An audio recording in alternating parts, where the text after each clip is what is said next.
Subuh hari ini kita sampaikan sebuah hadis Nabi tentang bagaimana pandangan hadis tentang seorang yang tidak diundang lalu datang dalam pesta perkawinan atau walimah. Nah, ini menjadi perhatian dari Rasulullah SAW. Diriwayatkan oleh Imam Bukhari an Nabi Mas'udin dari Abu Mas'ud anna rajulan minal ansar yuqalu lahu Abu Syu'aib wa kana lahu gulamun lahamun, bahwa diriwayatkan dari Abu Mas'ud ada seorang laki-laki dari Ansar namanya Abu Syu'aib atau kunyanya Abu Syu'aib, dan dia memiliki gulamun laham. Gulam di sini artinya seorang budak laki-laki laham yang ahli dalam mencincang daging, atau dalam bahasa lain disebut dengan qasab, ahli daging, bisa menyembelih kemudian bisa mencincang daging. Itulah keahlian budak yang dimiliki oleh Abu Syu'aib tadi. Faqala lahu Abu Syu'aib, lalu Abu Syu'aib berkata kepadanya, Isna'li ta'ama khamsin la'alli ad'un nabiyya sallallahu alaihi wasallam khamisa khamsa wa absara bi wajhi nabiyyi sallallahu alaihi wasallam jum'ah. Jadi kata Abu Syu'aib kepada budaknya tadi, buatkan untukku makanan untuk 5 orang makan. Nah, untuk 5 orang makan. Jadi di sini bukan hanya makanan saat walimah, tapi undangan-undangan biasa. Kalau kita ingin mengundang tetangga, mengundang sahabat, dalam jumlah tertentu, nah ini juga masuk di dalam hadis ini. Jadi di sini Abu Syu'aib minta buatkan aku makanan ta'ama khamsin, makanan cukup untuk 5 orang. Nah, tujuannya apa?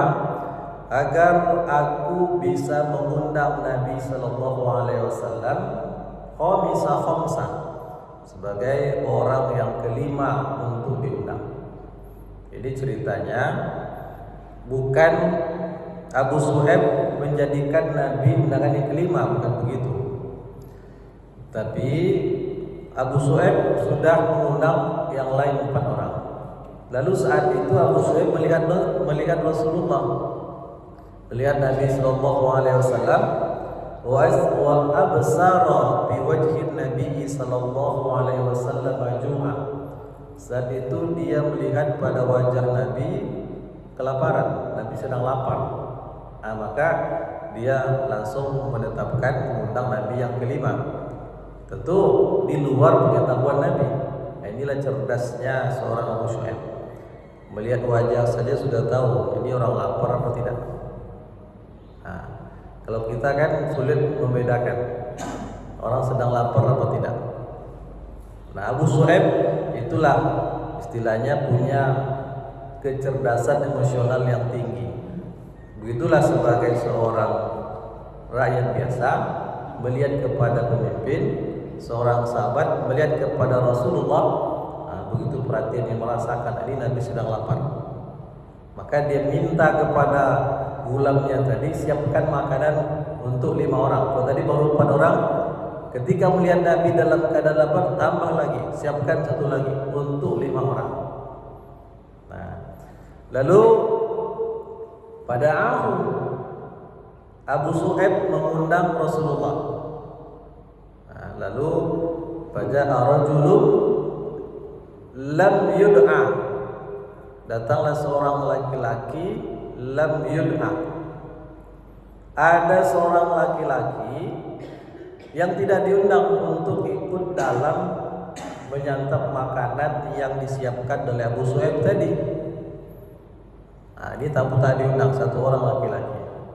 Faqala Nabi sallallahu alaihi wasallam, lalu Nabi mengatakan, inna haza qad tabiyana ata'zanu lahu. Jadi kata Nabi kepada Abu Su'aib, laki-laki ini itu mengikuti kami. Artinya kami tidak mengajak karena kami tidak berhak untuk mengajak dia ikut makan ke rumah engkau, tapi dia ikut juga. Laki-laki ikut tanpa diberi izin. Maka Nabi katakan kepada Abu Su'aib, inna haza qad tabi'ana. Laki-laki ini ikut tanpa diajak, tanpa diundang. Maka Rasul mengatakan, ata'zanula, apakah kamu mengizinkan dia ikut makan? Qal na'am. Lalu Rasul mengatakan iya. Sepertinya ini kan sederhana, tapi jangan bayangkan seperti apa persiapan mereka makan dan menjamu untuk makan dengan pola kita zaman sekarang. Ada perbedaan yang sangat besar secara umum. Pola makannya Rasul dan para sahabat itu adalah makan yang sedikit, tentu persiapannya juga sedikit. Mereka lebih lama lapar dibandingkan tidak lapar. Mereka para sahabat, Rasul dan para sahabat itu tidak pernah makan kenyang. Kalau kita makan tak pernah tak kenyang. Di situ letak bedanya. Makanan yang tersedia pada hidangan-hidangan kita itu rata-rata melebihi porsi makan kita untuk kenyang. Begitu banyak. Lalu kalau seandainya ada tamu yang datang tanpa diundang, ini dikhawatirkan makanan tak cukup. Karena mereka dulu menyiapkan makanan, antara makanan itu cukup, tidak kurang dan tidak lebih. Kalau kurang itu akan jadi masalah, kalau lebih juga mubazir. Itulah makanya Rasul menanyakan kepada Abu Su'aib, ini laki-laki boleh ikut makan apa tidak? Hadirin yang dirahmati Allah, kalau kita perhatikan lagi pada hadis ini, pertama yang bisa kita lihat betapa Abu Su'aib dan juga hendaknya kita mencontoh ingin untuk bersedekah, dan sedekah yang terbaik itu adalah bersedekah makanan. Bukan hanya pada momen walimatul urus, tapi juga tanpa momen apapun. Ketika kita sanggup untuk bersedekah makan, lakukanlah. Karena salah satu alasan kenapa Nabi Ibrahim diberi gelar sebagai Khalilullah, ketika ada yang bertanya kepada Nabi Ibrahim, ini disebutkan di dalam kitab Nasuhatul Ibad, wahai Ibrahim, kenapa kamu diberi atau mendapat gelar Khalilullah? Kata Nabi Ibrahim, salah satu alasannya adalah karena saya tawaddaitu wa ma ta'saitu illa ma'atai. Saya tak mau makan baik pagi ataupun siang kecuali bersama tamu. Kalau makan sendirian dia tak mau. Kalau belum dia mendapatkan teman untuk diajak makan, maka dia tidak akan makan. Dia tak akan segan cari teman dulu, berjalan bahkan 1 sampai 2 mil. Kalau sudah mendapatkan teman untuk bisa diajak makan, itu artinya dia bersedekah makan. Kalau belum mendapatkan teman, dia tidak akan mau makan. Itulah Nabi Ibrahim. Ini sesuatu yang hendaklah berusaha kita contoh. Kalau kita kurang persediaan makan, ya sedikit sama sedikit. Itu yang dilakukan oleh Abu Su'aib untuk memberikan sedekah makanan. Kemudian yang kedua dari hadis ini nampak bahwa Abu Su'aib itu sangat sensitif melihat orang. Dari melihat wajah saja sudah tahu orang ini kelaparan. Ini Rasul kelaparan. Ini adalah sesuatu yang sangat mulia. Oleh karena itu kita juga dianjurkan melalui hadis ini untuk memperhatikan apa kira-kira yang bisa kita berikan kepada orang lain. Kalau orang itu sepertinya kesulitan makan, siapkan makanan. Kalau sepertinya seseorang itu sedang ada masalah, mungkin bisa kita bantu. Kan orang-orang yang wajah-wajahnya banyak masalah kan agak kelihatan, ya kan? Nah, dari mukanya mungkin ada muka orang yang sedang berpikir, orang yang sedang sedih, orang yang sedang kebingungan, bingung. Nah, itu berarti ada masalah. Orang yang sedang lapar, orang yang membutuhkan bantuan, ada wajah-wajahnya, ada sikap-sikapnya. Maka kita sebagai seorang mukmin hendaklah punya kecerdasan emosional menilai ini. Ketika orang dalam keadaan tertentu, apa yang bisa kita bantu, lakukan, berikan. Nah, kemudian kenapa Rasulullah memintakan izin kepada Abu Suhaib untuk laki-laki yang ikut tanpa diundang? Nah, karena kata Ibnu Hajar, kalau seandainya ada tamu yang tak diundang datang untuk makan, lalu dia tetap datang di situ tanpa meminta izin terlebih dahulu, maka kata Ibnu Hajar bisa akan menghabiskan atau mengambil hak milik dari tuan rumah.